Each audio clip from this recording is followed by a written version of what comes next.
ओम शांति 16/9/2023। बाबा कहते मीठे बच्चे, घर घर को स्वर्ग बनाने की जिम्मेवारी तुम बच्चों पर है। सबको पति से पावन होने का लक्ष्य देना है, दैवी गुण धारण करने हैं। प्रश्न है, ईश्वरीय गोद में आने से तुम बच्चों को कौन सा अनुभव होता है?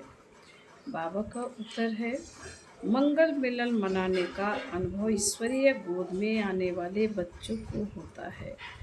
तुम जानते हो, संगम युग है ईश्वर से मिलन मनाने का युग। तुम ईश्वर से मिलन मनाकर भारत को स्वर्ग बना देते हो। इस समय तुम बच्चे सम्मुख मिलते हो। सारा कल्प कोई भी सम्मुख मिलन नहीं मना सकते। तुम्हारा यह बहुत छोटा सा ईश्वरीय कुल है। शिव बाबा है दादा, ब्रह्मा है बाबा और तुम बच्चे हो भाई बहन। दूसरा कोई संबंध नहीं। गीत है नई उम्र की कलियां। ओम शांति। बाबा जब आते हैं तो पहले कुछ समय साइलेंस में बैठना चाहिए, क्योंकि पहले पहले दान दिया जाता है याद का। याद से ही पत्तों को पावन बनाना है। तुम बच्चे दान दे रहे हो और ले रहे हो। बाप आकर कांटों से कलियां बनाते हैं, फिर कलियों से फूल बनते हैं। तुम जानते हो, हमारी सर्विस है हर एक को स्वर्ग के लायक बनाना, जैसे तुम बन रहे हो।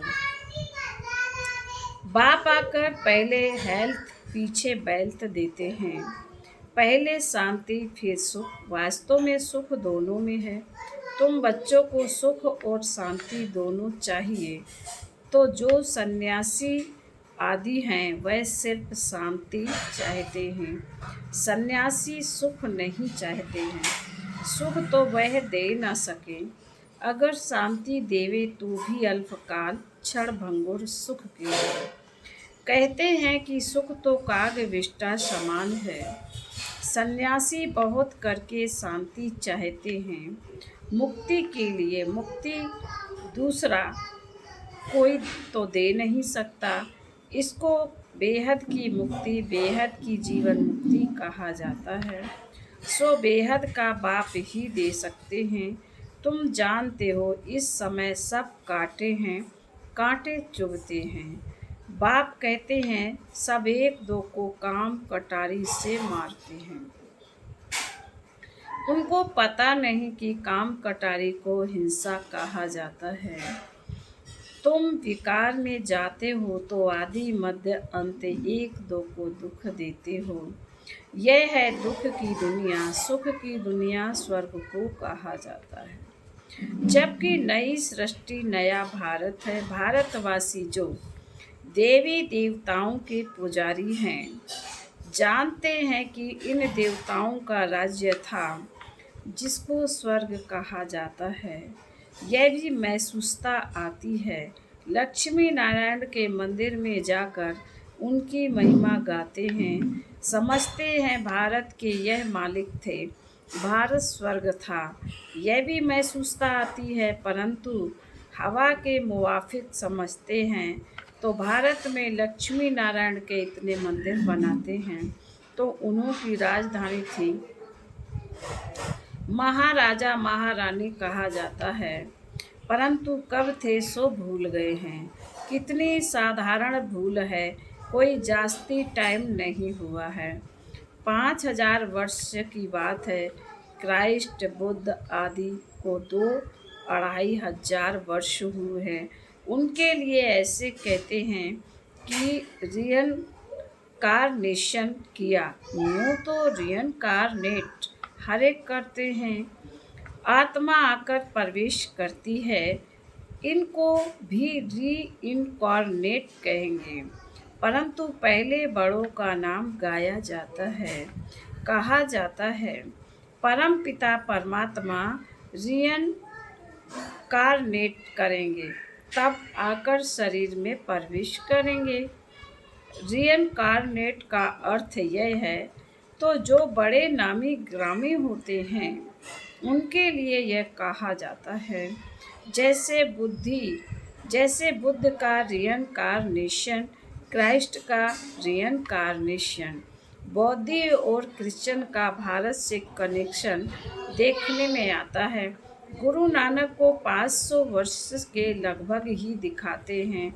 उनका भी छोटा रियनकार्नेशन है। वह बड़े हैं तो रियनकार्नेशन सब करते हैं। अब परम पिता परमात्मा को बुलाते हैं, परंतु वह कब आएगा, कैसे आएगा, यह नहीं जानते। शरीर में तो जरूर आना होता है, परंतु जन्म ना लेने का कारण उनको रियनकार्नेशन कहा जाता है। छोटा बच्चा तो नहीं बनते। सबसे बड़ा रियनकार्नेशन परम पिता परमात्मा का कहेंगे। गाते हैं परमात्मा 24 अवतार लेते हैं। अब कह देते पत्थर में अवतार लिया। गिरते जाते हैं, जैसे भारत गिरता जाता है वैसे उनकी कथनी भी गिरती जाती है। बाप नई दुनिया का रचयिता है, सो जरूर नई और पुरानी के संगम पर आएंगे। उनको सबसे बड़ा रियनकार्नेशन कहेंगे। शिव का सबसे बड़ा रियनकार्नेशन है, परंतु मनुष्य समझते नहीं, क्योंकि परमात्मा से बेमुख हुए हैं। निराकार से परिचित जरूर हैं, परंतु वह यह नहीं जानते कि परमात्मा कब आते हैं, क्या आकर करते हैं। ऐसे नहीं कि विष्णु का रियनकार्नेशन कहेंगे, देवी देवता धर्म का रियनकार्नेशन नहीं कहेंगे, देवी देवता धर्म की स्थापना कहेंगे। विष्णु अवतरण का एक नाटक भी बनाते हैं। अब वास्तव में विष्णु अवतरण की तो बात ही नहीं। तुम अब विष्णु के कुल के बन रहे हो। ईश्वर का कुल है ना, यह शिव का बच्चा ब्रह्मा, ब्रह्मा के बच्चे तुम।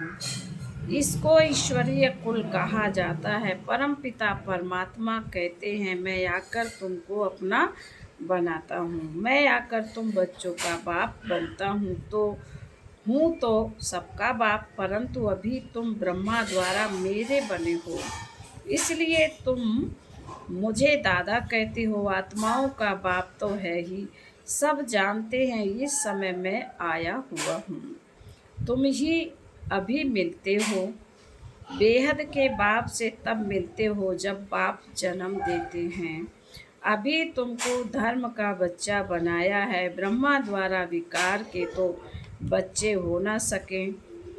इतनी प्रजा है, भाई भाई बहन भाई कितने हैं, तो यह सब मुख वंशावली ठहरे ना। सन्यासियों की वंशावली नहीं होती है, क्योंकि उनमें दादा बाबा का कोई कनेक्शन नहीं है। यहाँ बाप भी है, दादा भी है। दादा इनको बड़े भाई को कहा जाता है। बाप आकर अपना बनाते हैं। तुम जानते हो हम ईश्वर की गोद में आए हैं। यह मंगल मिलन है, कलयुग का अंत और सतयुग की आदि है। इसको ही संगम कहा जाता है। संगम से मिलन होता है, जैसे 3 नदियों का संगम है। उसमें क्या होता है, गुरु लोग और जिज्ञासु का मंगल मिलन होता है। वह तो हो गया जिस्मानी, गाया भी हुआ है आत्मा और परमात्मा का मंगल मिलन। यह सबसे अच्छा है। आत्माएं मिलती हैं परम पिता परमात्मा से। इसमें पानी के नदी की बात नहीं। यहाँ तुम बैठे हो, यह तुम्हारा बहुत भारी मंगल मिलन है। आत्माएं भी चैतन्य हैं। परम पिता परमात्मा का यह लोन लिया हुआ शरीर है। इनको मंगल मिलन कहा जाता है। कुंभ का मेला कहा जाता है। कुंभ का मेला कहा जाता है ना। कुंभ को भी संगम कहेंगे। 3 नदियों का संगम का नाम कुंभ रख दिया है। सबसे बड़ा संगम कौन सा है? सागर और नदियों का सबसे बड़ी नदी है ब्रह्मपुत्र। उसमें बाबा आते हैं, इसलिए सागर और ब्रह्मपुत्र नदी का इकट्ठा मेला तो है ही। अब कुंभ का मेला है, संगम पर तुम सब ज्ञान सागर बाप से मिलते हो। इसको ईश्वरीय कुंभ का मेला कह सकते हैं। यह है आत्माओं और परमात्मा का संगम। कुंभ व संगम बात एक ही है। तो तुम बच्चे जानते हो, हम अपने लिए स्वर्ग स्थापन कर रहे हैं। हमको घर में पवित्र होकर रहना है। जहाँ पवित्रता है वहाँ ही स्वर्ग कहेंगे। बच्चे पवित्र रहते हैं तो पवित्रता सुख शांति है। तुम्हारी अवस्था ऐसी होनी चाहिए जैसे देवताओं की होती है। कोई भी अवगुण नहीं होनी चाहिए। इसको ही स्वर्ग कहेंगे। वही फिर स्थायी स्वर्ग बन जाता है। घर में ऐसा लायक बनना है, इसलिए कहा जाता है घर घर को स्वर्ग बनाओ। तुम मनुष्यों को स्वर्ग में चलने लायक बनाते हो। तुम्हारे लिए ही गीत है, घर घर को स्वर्ग बनाओ। सतयुग में घर घर में स्वर्ग था, अब नहीं है। जो बच्चे बाप से वर्षा लेते हैं, उन्हों को अपने घर बैठ पतित से पावन बनने का लक्ष्य देना है। यह बड़े ते बड़ा चैतन्य तीर्थ है।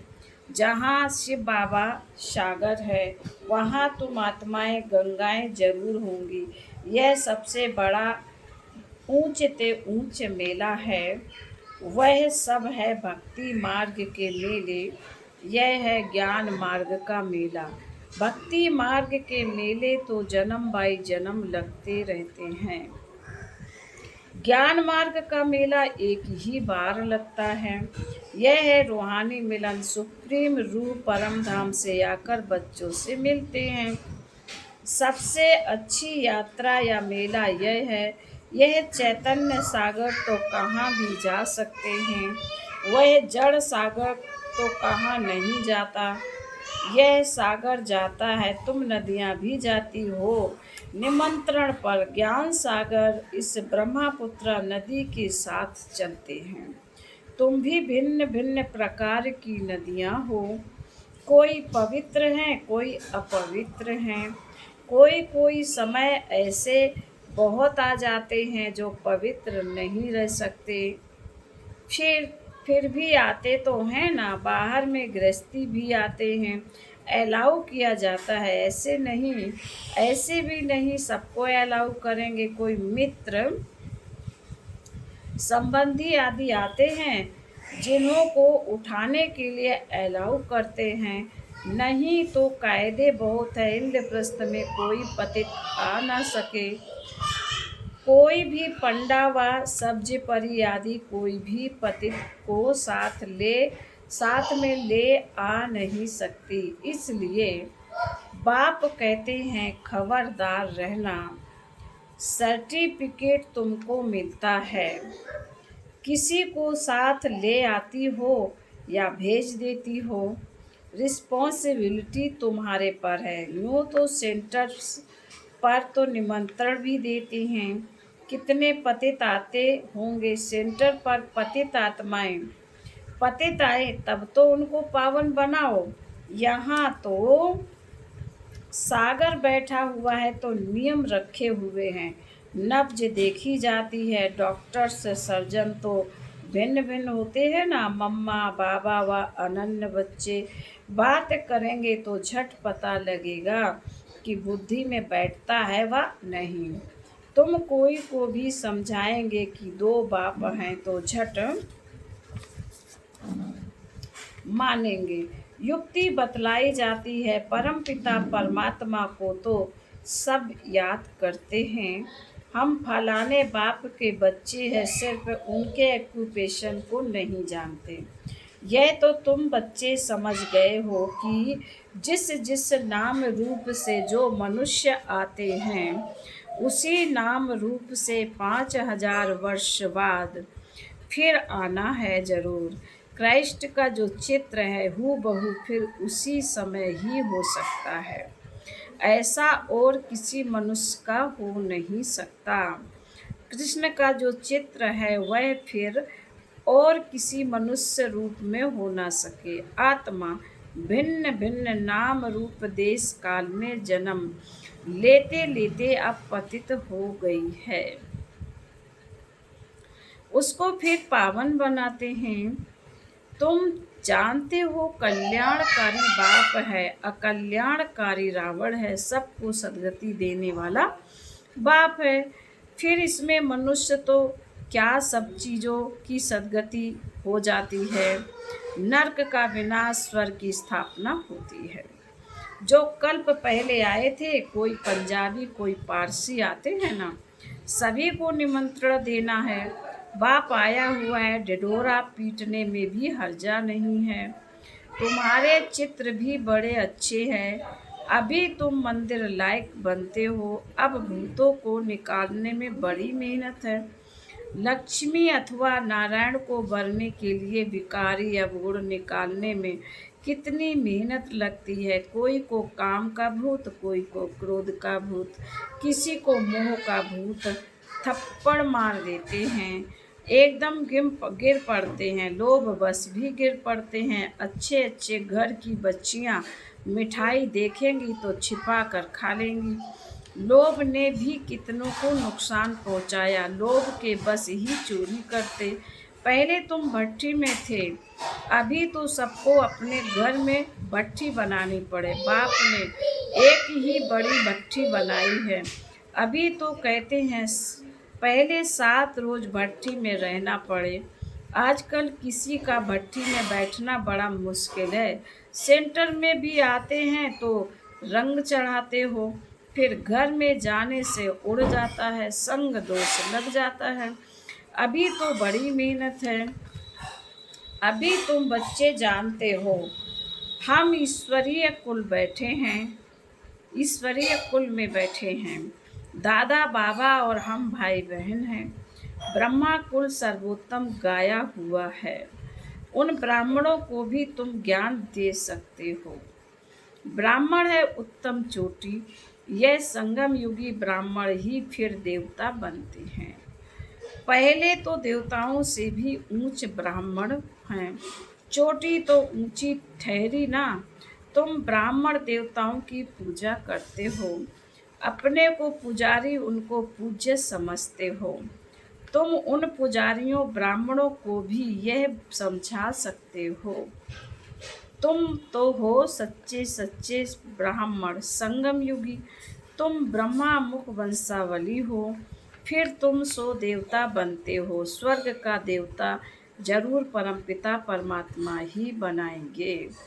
फिर बाबा बोली अच्छा, मीठे मीठे सिकिड़ दे बच्चों प्रति माता पिता बाप दादा का याद प्यार और गुड मॉर्निंग।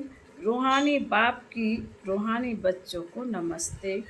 हम रूहानी बच्चों की रूहानी माता पिता बाप दादा का याद प्यार गुड मॉर्निंग और नमस्ते। धारणा के लिए मुख्य बावन का अंदर के अवगुणों की जांच कर उन्हें निकालना है, संग दोष से अपनी संभाल करनी है, देवताई गुण धारण कर मन स्वयं को लायक बनाना है।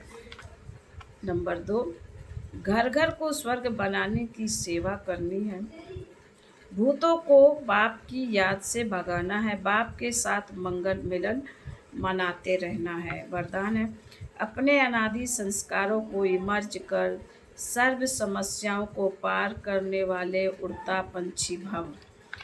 आप सब अनादि रूप में हो ही उड़ने वाले, लेकिन बोझ के कारण उड़ता पंछी के बजाय पिंजड़े के पंछी बन गए हो। अब फिर से अनादि संस्कार इमर्ज करो, अर्थात फरिश्ते रूप में स्थित रहो। इसी को ही सहज पुरुषार्थ कहा जाता है। उड़ता पंछी बनेंगे तो परिस्थितियां नीचे और आप ऊपर हो जाएंगे, यही सर्व समस्याओं का समाधान है। फिर बाबा ने आज स्लोगन में कहा है, हर कदम में कल्याण समझ हर आत्मा को शांति की शक्ति का दान देना ही सच्ची सेवा है। ओम शांति।